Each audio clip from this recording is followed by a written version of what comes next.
Welcome to another episode of We Don't Die. I'm your host, Sandra Champlain, author of the international bestseller called We Don't Die, A Skeptic's Discovery of Life After Death.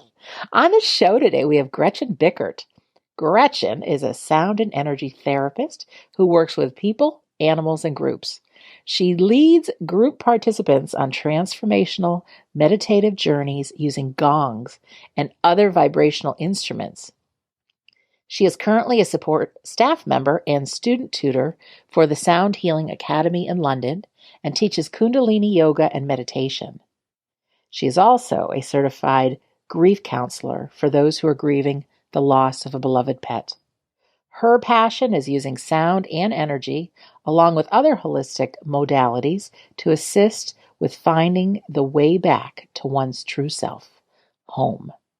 Gretchen will be one of the presenters at the upcoming Soul Summit Scottsdale, September 12th through 15th, 2019. You can find out more at soulsummitscottsdale.org. You can also find out about Gretchen on her website, gretchenbickert.com, or you can go to familyfusionaz.com/Gretchen.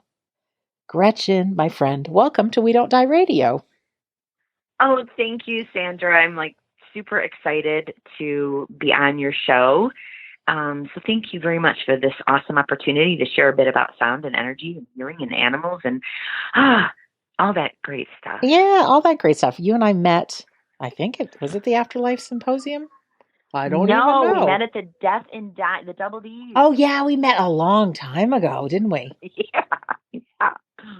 Oh, my. Well, anyways, haven't seen each other in a while, but it's great to connect. And there's a lot that you're up to.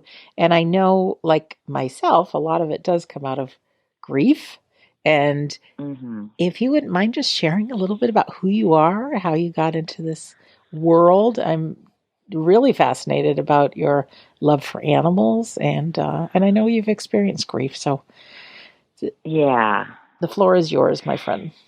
All right. Well, thank you. Well, how did I get into sound? I've always really been interested in music, played the violin as a child and the flute, and my family's always been musical, and also really interested in math. It was like my favorite subject, and that really ties in with sound. But when I became a Kundalini yoga teacher, I discovered the gong. I'd already had a crystal bowl, which I loved. And then I decided the gong was just magic, and I ended up getting one for myself. And things just grew from that. It grew, and I now have quite a large little inventory of instruments. But it really started I like to say I followed the breadcrumbs, meaning my path really just opened up, and I kept getting led to things that really, no pun intended, resonated with me as far as sound goes. And I have been able to use it in such magical and interesting ways with animals, like you said, my love for animals, with people individually and in groups and in different settings, at weddings, outside, at fire ceremonies, when people are grieving. I've used it when my animals were dying. So sound is just really, I don't think I found sound. Sound found me and gave me a nudge and said, hey, walk with me. So that's a little bit about my story. So did the sound find you years ago when you just got out of college? You went right into that, or did you have a different journey? I had a different journey. I actually... I've always been very interested in, back in the day, New Age type of stuff. When I was younger, I was part of a Louise Hay study group when I was in my early 20s, and really into aromatherapy and all of that kind of good stuff. I hadn't really discovered sound specifically as a healing modality, although I really loved music and appreciated how it could shift how I felt. But I started out working in nonprofits. My degree is in applications programming, working with computers. And then I started volunteering at the zoo, and things shifted there. I worked in the zoo field for over 20 years. actually had an opportunity to play my gong for the elephants at the zoo, which was magical. But during the time of working at the zoo, I was also diving deeper into my love of holistic healing and modalities, teaching Kundalini yoga and meditation, learning more about alternative healing for animals. And I guess and so I was doing group sound healings. I was teaching yoga. I was teaching meditation. I was doing all of this. I was using my gong. But when my dog got sick with lymphoma, that's when things really shifted quickly. Let's hear about your dog. Yeah. What's your dog's name? Sorry? I want to hear about Ernie. Ernie?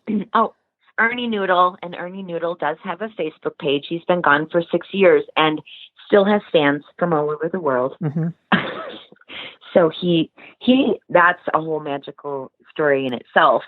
Ernie really taught me about what anticipatory grief was and about the death and the dying process and how I could incorporate some of these things that I had learned along the way with this whole journey that he was going on and I was going on too. It's never just the person or the animal that's going through this. It's a team. It's everyone. That's why I always talk about sound healing for animals and their people, because it's teamwork. It's all one thing. How old was Ernie Noodles? Ernie, when he died, he was around 14-ish. Wow. I had gotten him like 13 years or so earlier. It was my first adult dog.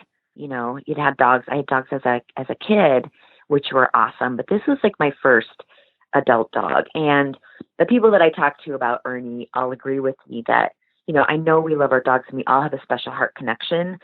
He was like a person in a dog suit. Oh. He was just super wise. He touched many lives and he taught me so many lessons. He literally said, "Come on, sister, let's get going. You've got people to serve and support in this world."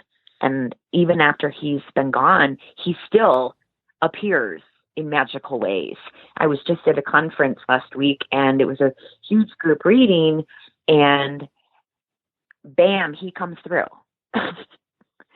How did he come through? Obviously, the name of the show is We Don't Die. So we love to hear stories of reasons to believe in the afterlife. So you can open the door and let it out. We don't mind. Fantastic. Great. Well, I had done a presentation at the conference and I had brought with me his collar with its tags and bandana and fur from him and from 2 other dogs that were very special to me. As I wanted to create this big altar during my presentation. And anyway, I had all these things stuffed in my suitcase. And so I'm sitting there and the medium says, "Okay, dogs coming through. And somebody's got something of this dog." So I raise my hand, I'm in the back and I'm like, "Oh my gosh." And so I was like, "Well, I have, some of his fur with me." And she's like, okay. She's like, no. So there's something different. I mean, we're talking collar and tags. And I mean, someone has everything. And I was like, raise my hand again. And I'm like, "Well, yeah, I do have blah, blah, blah, because I did this presentation." And she's like, "Yes, I'm with you." And she's like, "Is it in your suitcase?" And I'm like, "Yeah." Yes, I, as a matter of fact, I do have all of my dog's belongings in my suitcase. And he came through. He was with my father. And, she said, your dad is here and, he's on a horse, it's the horses. And I said, "Well, my dad, he raised and bred Pasavinos and has loved horses since he was a kid. So there he was on his horse. How does he know?" Amazing. My dad, right. Horse, whatever. And Ernie was with him. And quite honestly, I don't remember. It's the strangest thing. Here's a reminder. If you get a reading, always record it, because you will be in the space of what? And the energy. And I knew, and I think you'll resonate with this, Sandra. In fact, I know you will. As soon as it came through and it was me, and it was like all of a sudden I started to cry. And it's like, Yes. wait, what? And to me, it's like if you're sitting there going, yeah, okay, whatever, it's not resonating with you. But when that truth, when that energy, when that love, when that connection comes through and it hits you so hard that tears just come out and you have no control in this giant group of people, you're like, okay, that's truth. I got Right? it. Yeah. I've had that. Yeah. And it was, Yeah. when was it? Last September, not quite a year ago, somewhere that people didn't know me. And I always say to my dad, why don't you just tell a medium you're an airline pilot? Because that's so obvious. Like, I would get that. And Yeah. up at that, till that point, there had been some people that had said some general things that I could kind of take. But lo and behold, this medium gets up in front of everybody. She's got a man here, says his daughter's in the room. His name is John. Of course, 5 of us raised their hands. And she says, well, he's telling me he was an airline pilot. My hands stayed up. And with such detail, she said, well, he's telling me he flew for American Airlines, blah, blah, blah, blah, blah, how many siblings I have, state of affairs in my family, all kinds of stuff. And in that moment, it's overwhelming. I wish I had a tape recorder. My eyes filled with tears because normally these readings go to somebody else anytime I'm in a group. And I was just so moved. So you're right. It's like a deer in the headlight kind of thing. Tears. And then as soon it was over and she went on somebody else, I just had to scribble what I remembered in a notepad. But it's Right. Yeah. incredible. Yeah, I just love it. And he has come through, other readings, with Suzanne Wilson. She's like, who is this dog? He's coming through. And people are actually like, standing to the side. It's like parting ways. Things are parting. I see this dog comes through, and I'm like, because she asked me, she's like, Ernie, she's like, what's your connection to like Ernie Jackson, Ernie? And I'm like, no, Ernie. It's my dog. Aww. She's like, okie dokie. And then it just went from there. And he was with who? My dad. Nice. Yeah. Nice. And so, this other medium didn't know that he was with my dad. I mean, it's incredible, these things. And our minds, I have like I'm a healthy skepticism, which I think everyone really needs to have that. Yes, I agree. Be open, but have discernment. And so, you like go, no, but there hasn't been that. There has not been a way. Before he died, I asked him to send me tennis balls. That was our sign. Send me tennis balls. And, and I said, but it's got to be something I can't second guess. No second guessing of this, because I will. I'm going to be like, no. And so anyways, he dies. I call my girlfriends over. We're sitting around. We're just having a chat, like the wake, the wake you do after a person dies. We're doing a little wake for my dog. Nice. So he's laying there. We're chatting. We're on the floor. It's just, whatever, conversation. All of a sudden, this tennis ball rolls across the carpet, oriental rug, boom, rolls across. We're all like, wait, what? And I'm like, wait. And I'm looking up, like, did somebody do that or whatever? And then a second one rolls across. So not only did 2 tennis balls roll, it was witnessed by 2 other people. So no chance for second guessing, right? Great. It was amazing. And you know what? It changed my life. It literally changed my life for reals. And it's such I was good thing, Gretchen, that you said that, because whether it's Ernie or whether it's our loved one in spirit, to be specific, if I know, so I know it's you, the tennis balls or whatever it may be, and pay attention. And that happened was pretty crazy. Oh yeah. tell me about it. Mm. But you're right. The specific, because our minds, and that's why it's another really great reason to, if you're having a reading with a medium, ask about getting a recording if you're having a one-on-one, because our minds will just replay it and be like, no, and it gets all muddy and messed up. And I know, I'm going to tell you what, if my friends had not been there that day, I would be like thinking about that in my mind going, no, I hallucinated, no, or whatever. Because it's like, that can't possibly be. And, ever since then, it like opened up, and I've always been spiritual. We would see spirits in our house growing up, and, I've always been open to that. My family's always been very open to it. And so very lucky and very fortunate that I could share that with my mom and my family, and they're like, holy cow, that's so awesome. It wasn't like, no, they were all like, whoa. But to, really, allow yourself to record it, write it down, acknowledge it, journal it, keep track of it, because it's almost like in the process of acknowledging it, it's like it throws energy out there. Like, oh my God, she heard me. Oh my God, that worked. Okay, I'm going to try again. And this time I'm going to do this. And this time I'm going to do that.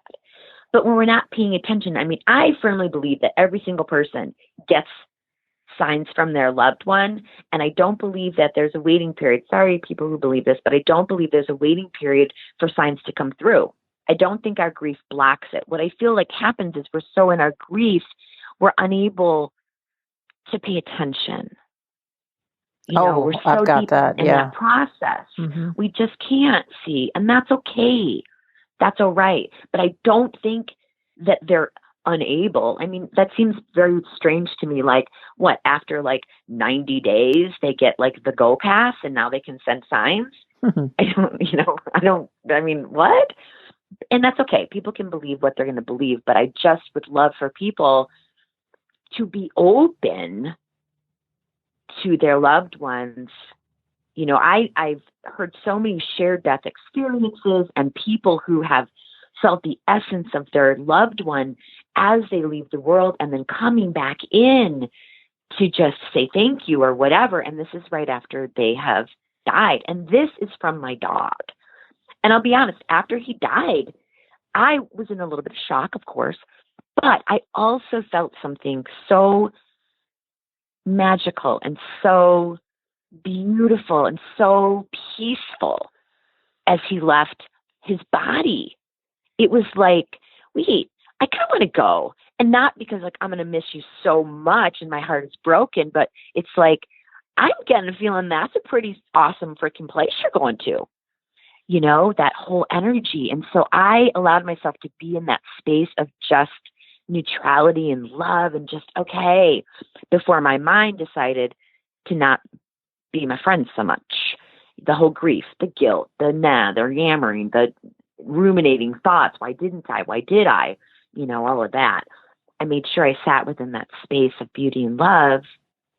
And then things shifted and it was like, oh, yuck, this is grief. But even within that, there's beauty. There's beauty when we lean into that. We lean into that and allow that process. It's like, okay, I'm just going to allow. It's not fun. It's not fun. It's torture. Yeah. Can you talk about torture is a good word. Can you talk about the lots of times? Was Ernie the first or no? The what? Talk about with the what? You said lots of times you've been through grief. Oh, yeah. Yeah. Well, Ernie started, it seems like what happens really often with people is grief comes in like chunks, groups of people. And for more often than not, I'm finding with other people that I'm not alone in that. But Ernie, he died. And then, what was lovely is I took time off and went to Michigan to spend time with my mom and,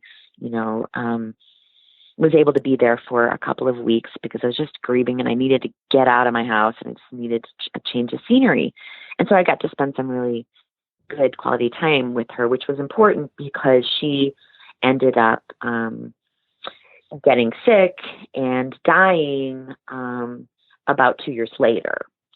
And the process that I went through with Ernie helped me understand a bit of what was to come. I don't know if that was good or bad because it was kind of like, oh my gosh. Mm-hmm. But I also remembered that moment of peace I felt right as he died.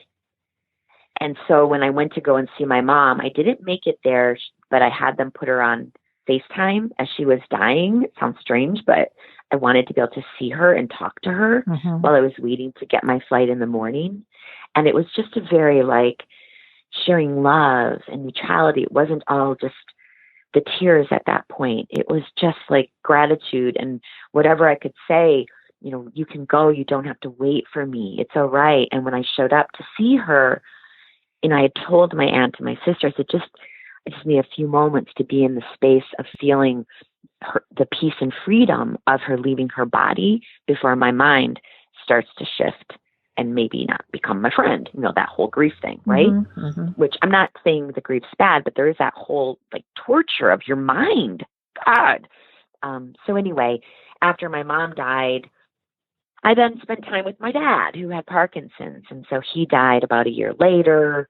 Oh, actually, after my mom died in September. And then in January, my other dog died, Charlotte, my little dog Charlotte, she died. And then a year later, my dad died. And it just was a lot of stuff to really go through, and my neighbor, who was a very good friend, he died. And it was just okay, people. Really, I need a breath. I need to take a breath. And after my mother died, we inherited her dog, Samson, and he ended up getting degenerative myelopathy. So my sister, who was my mom's caretaker, now became her dog's caretaker, and that was challenging. But I traveled back and forth to Michigan a number of times in the 9-month period that we had him in rehab and just keeping him comfortable and happy while he progressed through this disease. It's like ALS or Lou Gehrig's in humans. We got him a cart, we got him all of that, and we had to say goodbye to him in April. So that was another, I'm like, really? But you know what, Sandra, from the periods that I went through, I pulled tidbits of information and tools to help make it a good death. And I used a lot of flower essences, and for both me and my sister, for both Samson, for allowing us to prepare the environment, to get prayers and readings ready, and to really be present. I went through death doula training for humans, but really my intention is to continue using that for people and their animals, using the sound healing, using the flower essence, using these tools to help make death a good death. Right? Yeah, that's flow through that. pretty extraordinary.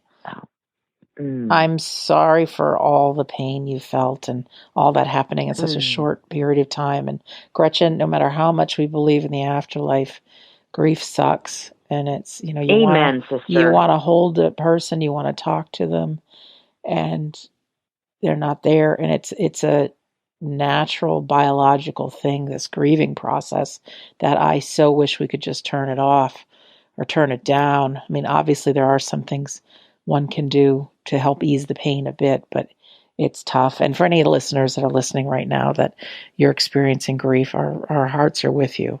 It is a absolutely tough journey. It is. It's really hard, and I don't think that it's a process, that ever ends with clients that I work with one-on-one who've had grief, and it's very deep, and they're surprised. They're like, I can't believe it's been 15 years. Why am I? And I said, hey, we don't have answers for all of this. I said, but what I do have the answer about grief is that you can't wish it away. Your body will actually say, hey, guess what? My body's going to go through with it. So you're right. The physiological response to grief is real. That weird shaking, the brain fog,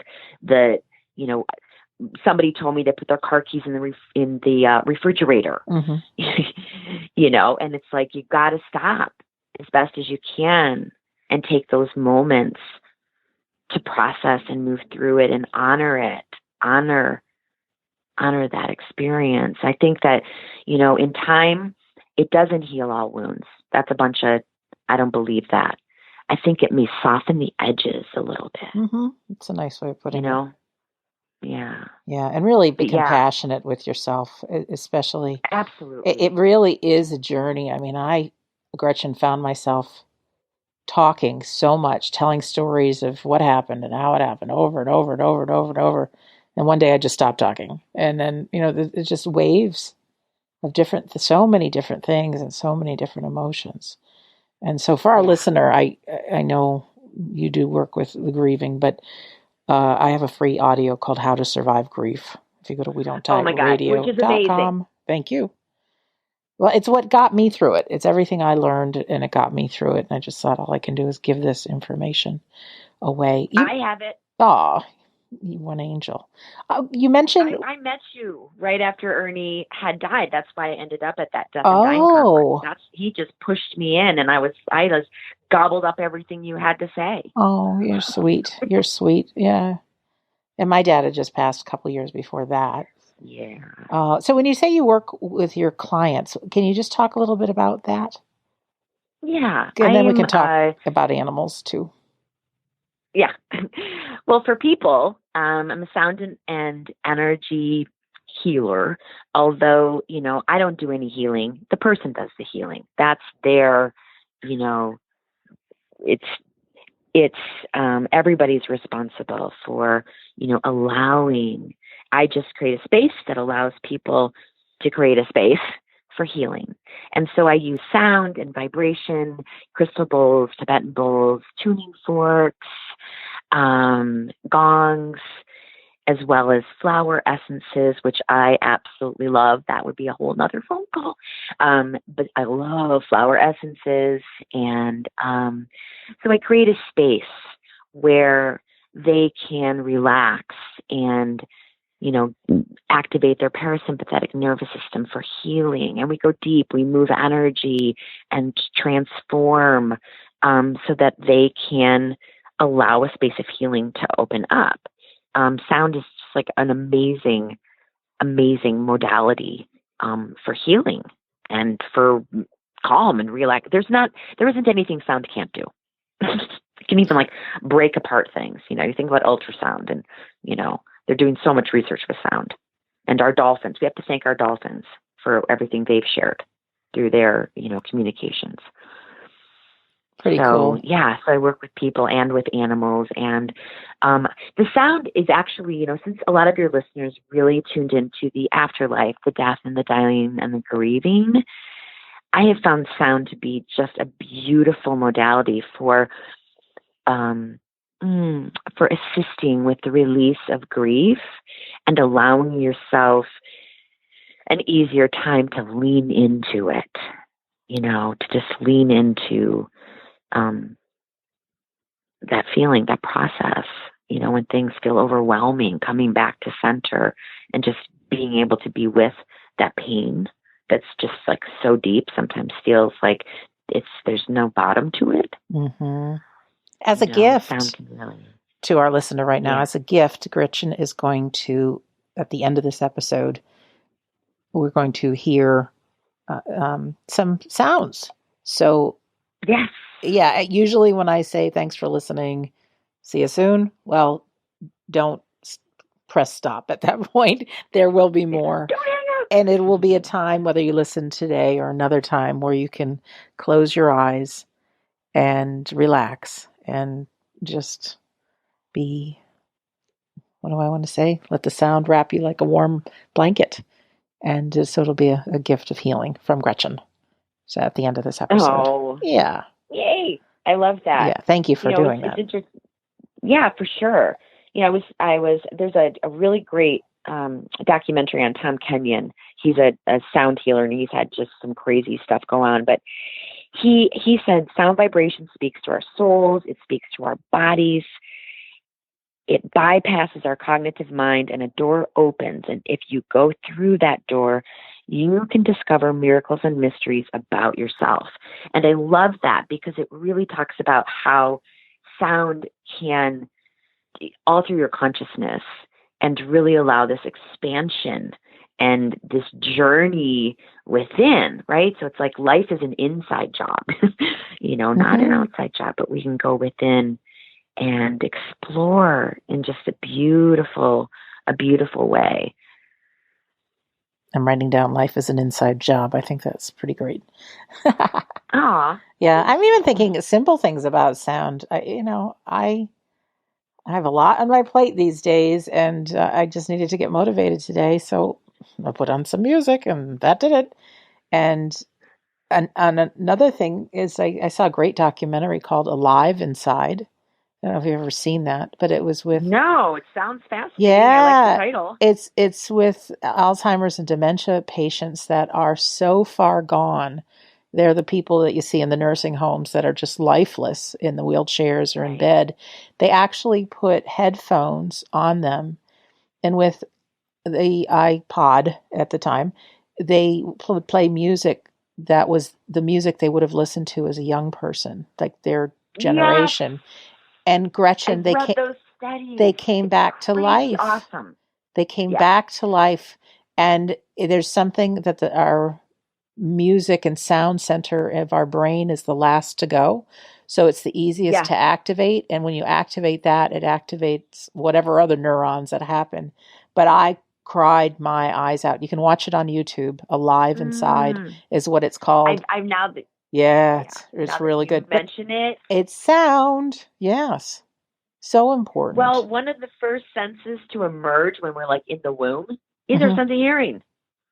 So it's the first Wow. to come in and it's the last Last to to go. go. Yeah, because don't they Yeah, say and that when people are approaching death and they could be loaded up with drugs and that they can still hear? yeah, Yeah, keep it's the last. talking. Keep Keep talking. talking. Yeah, talking or singing or humming or, even placing a hand. Some people don't want to be touched at that time, but, hopefully that's another topic, the whole death deal. We've had that conversation, but you could be close to them and hum or tone an ohm or just play their favorite music that they've chosen. I mean, I think that's such a special way to be part of, you know, when they leave this world, this active dying process. You know what I mean? Sound is just, I don't know. It's crazy. It's awesome. It has so many wonderful facets to it. Just the frequency and vibration, and they're doing so much amazing research these days that, in fact, super quick, I was just reading about something called the World Soundscape Project, where this PhD guy, he is working on preserving our sonic landmarks. So it's this whole field called acoustic ecology, where we're using our ears, not just our eyes, to be within our environment. Interesting. Yeah. I was like, wait, what? I'm like, no, I don't need something else to learn. I don't have time. Oh my God, I need more time to learn. Right? Yeah. So there's lots of cool stuff out there related to sound. That is great. And And I now just love it for healing. I Yeah. want to ask you too, because I know you teach yoga and meditation. Mm-hmm. As far as your beliefs in our soul's power or being present to see signs, do you think it makes a difference to, you said life is an inside job, but is to quiet our minds to tap into that kind of thing? That makes sense? I'm not quite sure you're asking. I don't think I even said it in proper English. Is meditation and quieting the mind important to tap into signs from our loved ones or to our own spiritual essence? I guess you'd put it that way. I think that those are kind of two different things. I think tapping deeper into our spiritual essence, I absolutely think taking some time to get quiet or to meditate is super beneficial and helps with that. But there are many forms of meditation. Some people find that within running or walking and connecting to nature, that I don't think it's necessary that we have to sit lotus style or in a chair and do this oming for 20 minutes a day. But I do feel that getting quiet, we will go deeper within. And I guess that also would go hand in hand with being able to observe things around us. I don't think that it's a requirement to be a daily meditator to get signs from our loved ones or connect to the afterlife. But if our minds aren't quiet and we're not listening and we're distracted and we're not here in the present, we'll simply miss them. So that's the benefit. of the meditation and the quieting, and the deeper we can go within meditation, the deeper we can have some of these, mystical experiences. Although there are some people that sit down for the first time meditating and bammo, samadhi or whatever. And it's like, whoa, how'd you do that? So, I don't know. I think there's a lot that we don't know about our time on this earth, or where we've been here before, or, who knows, Right. what our lessons are and where we are on our soul's journey. Does that answer your question, or did I kind of go off on too much? I think it's perfect. It is a journey. Great. It's a discovery. It's not something you can just receive an email to get all the answers. It's something that we all go on. And I do think, as painful as grief is, it can crack us open to begin this journey to grow. Yeah. I want to ask you too, Gretchen, you'll be at the upcoming Soul Summit Scottsdale, which is pretty cool, in September. Can you talk a little bit about that and what you will be doing? Because one can assume you will have some sound there. Oh, yes. I'm super excited about sharing at the Soul Summit, because what I'm going to be talking about is ancient sounds for healing and expansion of consciousness. And, the whole sort of theme about this upcoming conference is raising your vibe, right? So how do we use sound to do that? So the first part will be, talking a little bit about the history and how sound works, and sharing some tools, some take-home tools that are super easy, that you basically put in your energetic pocket and pull out when you need to, no matter where you are. And then I'll end it with a little sampling of a beautiful guided meditation to expand your consciousness and just go on a journey, just going on a journey. And so you'll get an understanding of how sound works. And it's going to be on the full moon. So super awesome juice right there, because I love the moon cycles and I love the, auspicious nature of the energy on that full moon. And so what a perfect thing to have. Starting out the conference is a great time everybody can just kind of let go of preconceived beliefs, let go of whatever they're carrying that they no longer need, and really bring in everything that is perfect for them at this time and right now. Just, leaving the ego at the door and surrendering, so that's a little bit about what I'll be doing. Yeah, it's a nice way of saying it. Yeah, last year, the Afterlife Symposium was the group that had the event, or that was the event. And so a little different this year, but still a lot of afterlife evidence and mediums and other great people. But it's not just about evidence of the afterlife. It's about living life powerfully. Who are we as souls having this human existence, and things to, like she said, raise our vibration. So it's like, afterlife things are great. I'm going to keep on with the We Don't Die conferences in the future. And we might even have a afterlife something online in the future. But I know. I'm really looking forward to 2020.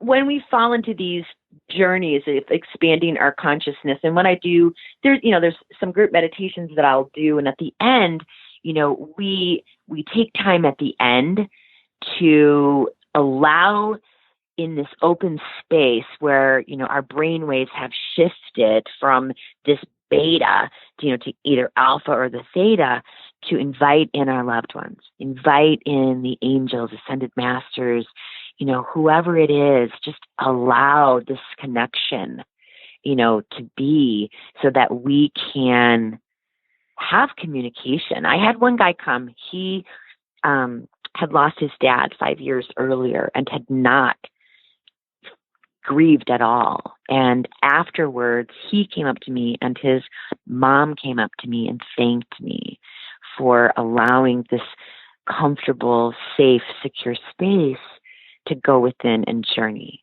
And I do sound healing every year on All Souls, All Saints Day. And my specific intention for that evening is a connection to our loved ones in the light, so that we can go there ourselves and have communication, or sit and have a cup of coffee on a park bench, or whatever our favorite thing was to do with our loved ones. So while we raise the vibrations through sound, it also creates a beautiful space where it slows the brain waves down, and we can take those journeys to visit whoever we choose. That's really nice. Really nice. Yeah. I'm excited. Just for our listener, if you're interested in the Soul Summit, go to soulsummitscottsdale.org to find out more. Gretchen, I wouldn't mind, just because of looking at the time, if you would give a little information about what people can expect at the end of this episode by listening to the sounds. Could they have the intention of connection or healing, or if you would just talk about that a little bit. You know what? I think what I'll do is I will create a meditation at the end that guides into this beautiful heart space. And through this heart connection, which is really how we connect with our animals, but we connect with our loved ones, our human loved ones, in that way as well. And so I'll just guide the listeners into that space, followed with some sound. And so it's a beautiful opportunity just to drop in. Oh, that's so great. That's so great. And for our listener, obviously we are recording this, so Gretchen's going to record something fantastic. And by the time you hear it, which is right now, it will be magically attached to this episode. And so you don't have to wait. See, it's the magic of technology. It does help us at certain times. It does. There's some benefit to technology. Heck, I got to see my mother in her last moments. Thank you to technology. Exactly. Right? So there's some really good things about it. As long as we, ration it out and we're careful and we still spend time with our bare feet in the grass. If you can find it in Arizona. No, I'm just kidding. Gretchen, thank you so much for being our guest today. Thank you, Sandra. I super, super loved being on here. And more than that, I loved just having a chat with you. It was super fun. Oh, thanks. Loved it. And you go to Gretchen's website, which is gretchenbickert.com or familyfusionaz.com/Gretchen. So in almost closing this episode, well, it'll be just my closing words, and then you will hear the beautiful sound from Gretchen. I just want to thank you for listening in today. I never know where these conversations are going to go. And it's just a dance, talking to really great people about what they're most passionate about. And I hope you, like me, have been able to glean something great from this episode, and just the importance of sound and signs and love and all those good things.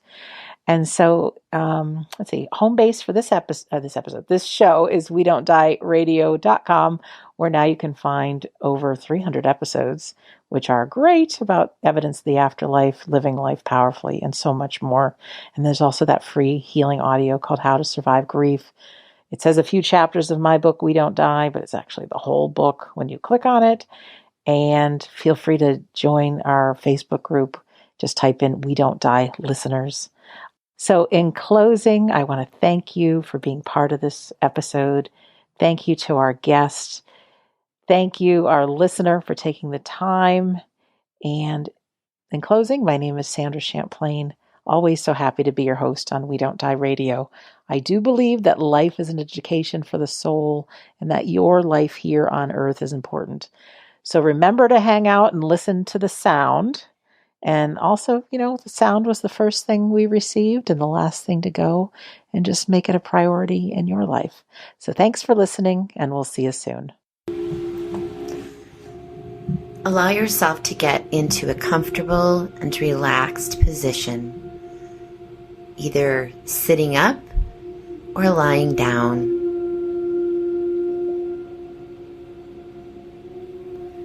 And let's begin by closing our eyes and taking a nice deep inhale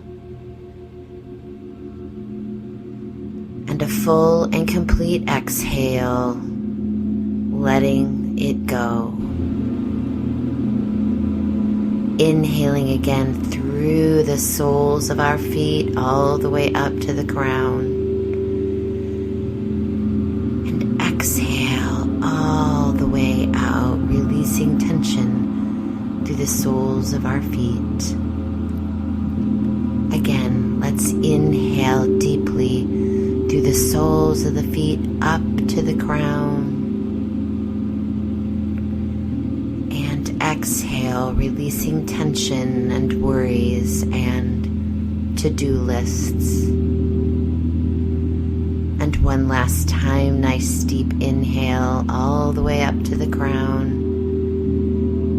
And exhale, tension, worry, to-do lists out through the soles of the feet. Allowing the breath now to just be as it is. Allowing it to be without changing it. Being relaxed, giving yourself permission to take this time to simply be present.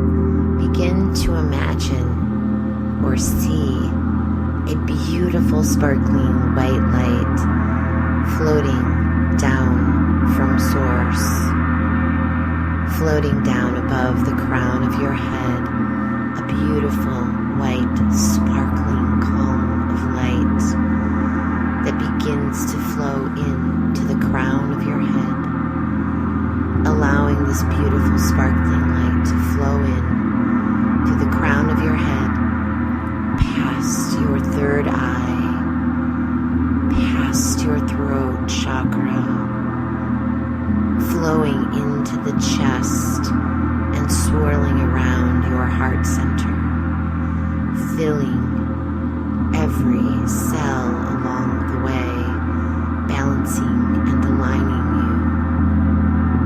As you inhale, more of this beautiful sparkling white energy flows in through the crown, continuing to fill the chest and expand down the arms, expanding and flowing down your legs, filling your body with this beautiful sparkling white light that is filled with healing, wisdom, and love. Inhaling, drawing in more of this beautiful light. Exhaling and expanding it through the entire body, allowing it to flow out the fingers, flow out the toes. Inhaling, bringing in more loving, beautiful light. Exhaling and expanding it throughout the entire body. Exhaling and expanding as the light flows from every pore in your body and surrounds you in a cocoon of white light, merging your entire being with this beautiful sparkling light. Inhaling this light, exhaling and expanding, floating on this beautiful white light, bringing your awareness gently to your heart center, inhaling this white light into your heart and exhaling it through your heart, bringing an awareness of your animal companion who you would like to connect to. You mentally say their name a few times, calling them in to your heart, connecting to them with pure love, inhaling white light through the heart and exhaling through the heart. feeling the love of your animal companion within your heart merging with this beautiful white light. Feeling a connection and a bond of love that forever is there. Feeling and being in the perfect presence of your animal companion, both of you floating in this cocoon, this cloud of beautiful white light,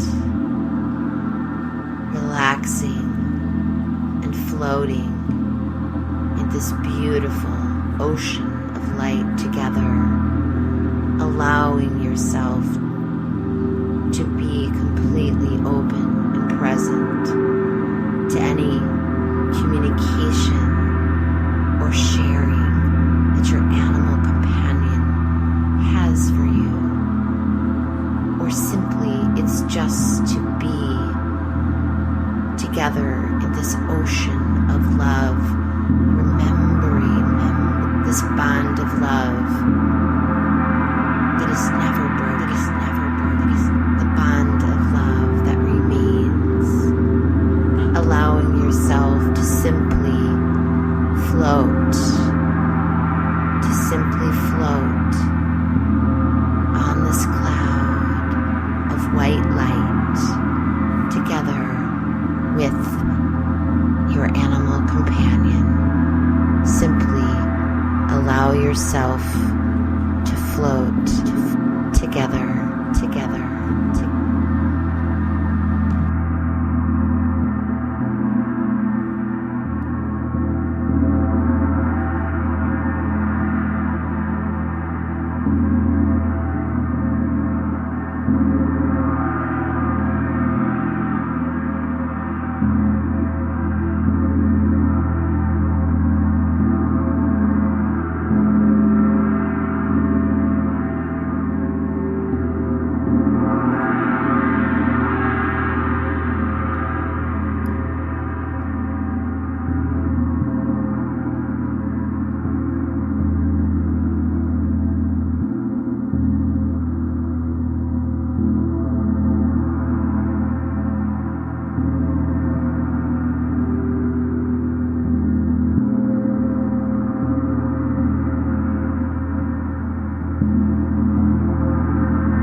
Your breath, taking an inhale and an exhale, moving your fingers and your toes, bringing your energy back to the here and the now.